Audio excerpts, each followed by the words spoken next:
Good morning. Welcome back to Ascending with Ashley. I'm Ashley.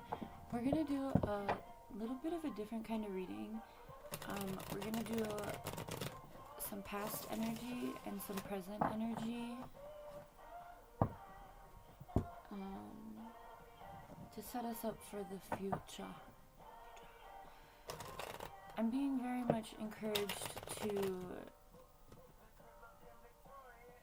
There's like a really big need for support right now within this energy.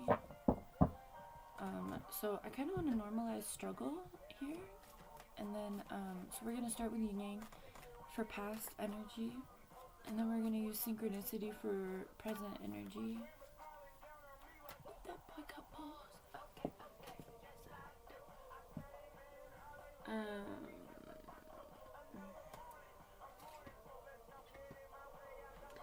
Then I think we'll use this deck for future. Okay. Let's get like 5 cards of each deck, por favor. So this is for past energy, whatever struggles you've been through, whatever you're currently having to revisit, either within a dark night of the soul or an ego death. Yeah, it's because you need to step into your purpose. So maybe in the past you've tried and people got in your way. That was the reading. The cat's confirmation. That was the reading I was just listening to. Yeah, ego, pride, and inner child healing. Maybe when people got in the way, it made you go into an ego for like self-protection or preservation.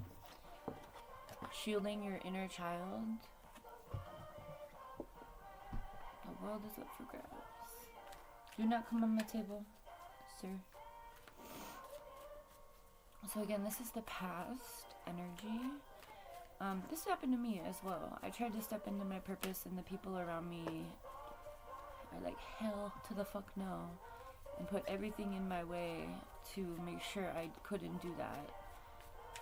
So it took like 15, 20 years to actually be able to gain enough knowledge and experience to step into my purpose. Okay, so 5 from Yin Yang. I already did that. So I resonate with that. And hey, listen, you deserve support from people. And you deserve to be authentically who you are. And if people aren't allowing that or giving you the space for that or supporting you, those aren't your people. Okay? I know that's hard. We have chemistry, passion, and then we have seeds. I want to take the romance out of the chemistry and passion, and I want us to focus on it as your own passion for yourself, for your life. Everyone's love situations are different, but I think oftentimes we seek out external love and validation as a means to, what's this word?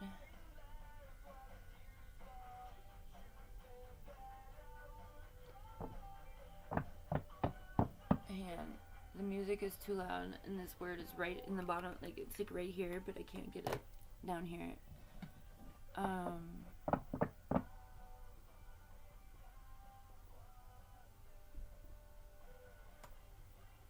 I guess just like it could be that inner child seeking. It's a C word. What is this word? Not conformity. Sorry, I'm doing like a brain scan right now, trying to get this word. I don't even remember my initial thought. So, external validation through love for our own. Confidence isn't the word either, but between confidence and conformity, hopefully you're understanding what I mean. It's another C word. I think. Condone. Now I'm just listing words. Okay, I don't know what the word is. But oftentimes we do seek outside of ourselves for that validation. So within this reading, I want us to really focus on who we are and what we enjoy. Yeah, Rebel card coming out. Maybe you're being guided into a role of leadership right now on the planet. I've been really finding others who are also into that Brother and Empress energy and delay.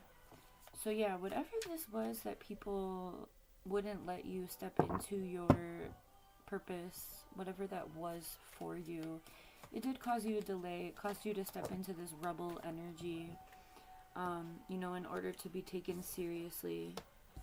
Damn, the cards are carding, bro. Look at this shit, man. So whatever others around you caused delay, it forced you to step into this rebel energy, because you're like, yeah, no, and then you have, there aren't major arcanas within this deck, but like I feel like we're getting that. We have Brother. So I mean, it could have been family that, kind of fucked you up. That was my experience. Or it could just be that embodiment of brother energy, where it's like very protective, very jokester kind of energy. Maybe you had to take on some sarcasm. It's coming out underneath the healing of the inner child. Maybe it was your brother who did the trauma. Either way, whatever it is for you, brother energy is here. And I think that we should move forward. I'm getting that movie Brother Bear. That Disney movie. Is that Disney? I don't know. But that energy of companionship, always having someone to call on. Maybe that's something that you weren't given, same. Maybe you had to figure out everything by yourself. Either way, you've entered into this Empress energy, or you're getting there, because this deck is for the present. So that's coming out under passion. So chemistry as well. I mean, if you're in an Empress energy, you attract people, but you also reflect back to them where they need to grow within themselves. So people aren't always excited about that. And for seeds, we have Leader. Like I said, there's no major arcana for this deck, but like, this is the process.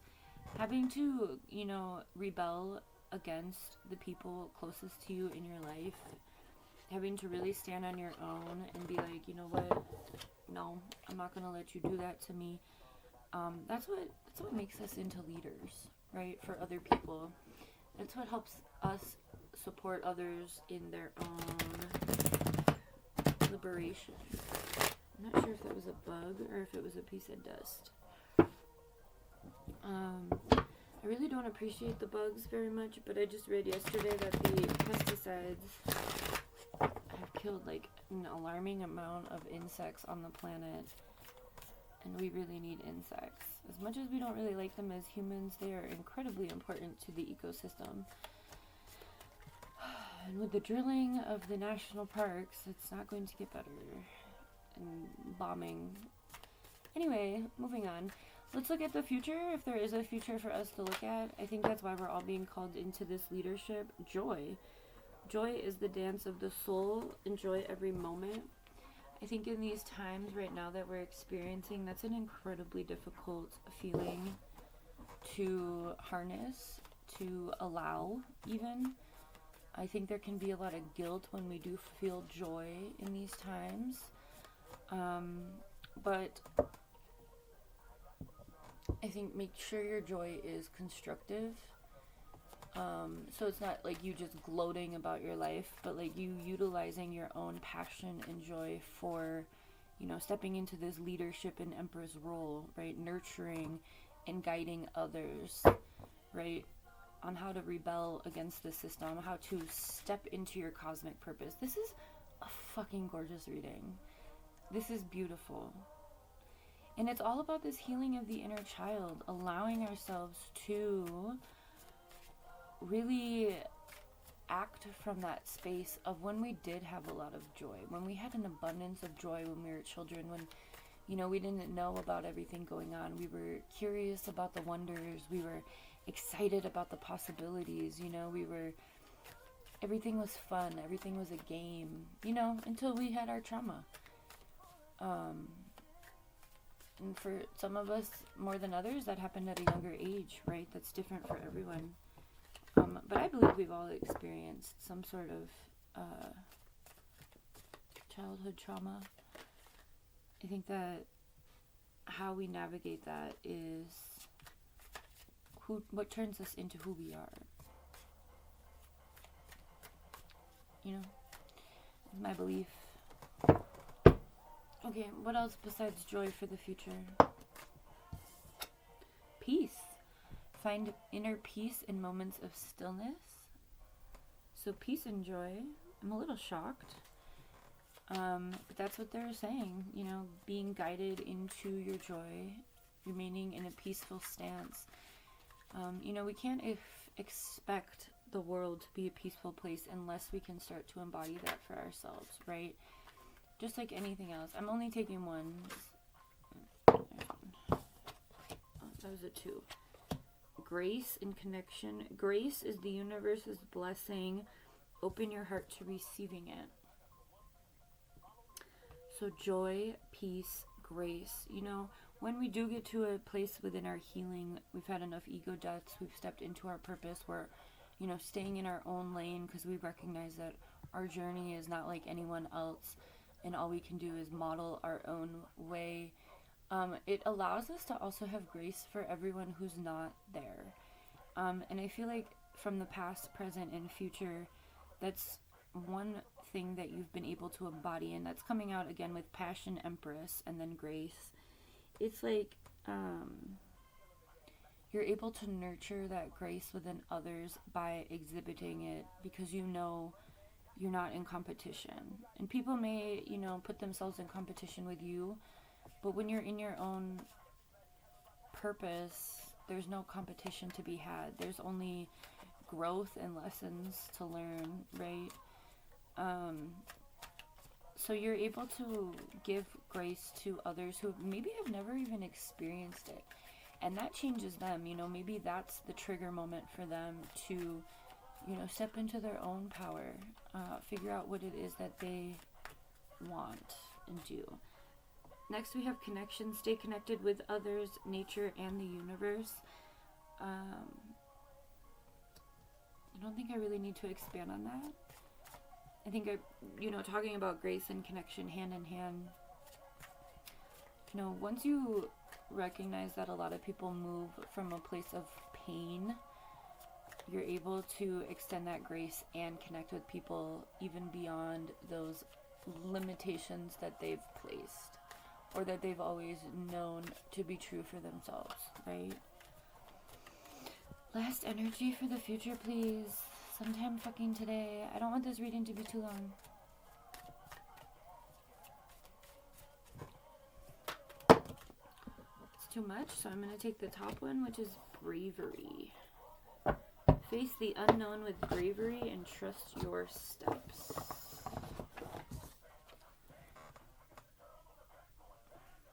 Okay, let me do an affirmation. I love this song. We're going to do an affirmation. I don't think I really need to expand on bravery. I mean, if you get to choose if you're going to step into it or not, you know, that's for the future. Cosmic purpose, rebel, bravery. It is going to take bravery to step into a leadership role in these times of darkness.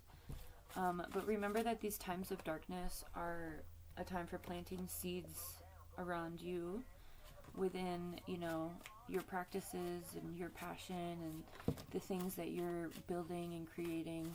People are noticing, okay? And I'm saying that to myself as much too, because I feel like I'm not doing enough, but like I'm doing a lot, okay? So people notice, okay? Happiness depends on ourselves. Shine like the whole universe is yours, come what may. I made these with stickers. Sometimes you have to take chances, let life surprise you.